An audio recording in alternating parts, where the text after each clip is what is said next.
Welcome to this week's edition of the Thomas Index Report.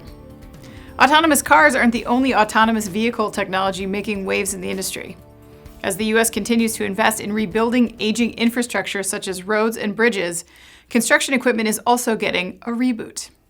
With an anticipated compound annual growth rate of 4.6% through 2030, according to Acumen Research and Consulting, the construction equipment market is revving up for driverless innovation. To improve operational efficiency, safety, and communication, the construction industry is automating. Just as self-driving cars promise to lower emissions and boost productivity, automating heavy equipment comes with the same benefits, according to Engineering News Record. An example of this is Caterpillar's CAT 794 AC electric drive autonomous mining truck, which was unveiled in May. To prove its driverless agility, it managed to maneuver through an obstacle course of flags, cars, and even a table full of dishes. With great innovation, we're seeing sourcing increases on the Thomasnet.com platform. Sourcing for construction equipment is up 152% year over year and 46% quarter over quarter.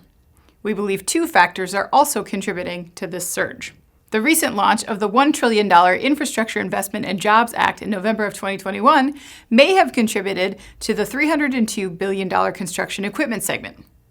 Additionally, this sourcing increase may also be due to the fiery housing market.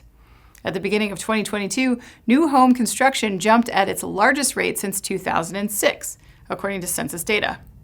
And if you're interested in more innovation news in construction, note that 3D printing has been particularly valuable to the construction housing segment, especially when faced with complicated designs, supply shortages, or work in remote locations. Or you can check out our previous Thomas Index report on how 3D printing is helping the medical industry. I'm Anna Wells, and this is the Thomas Index Report.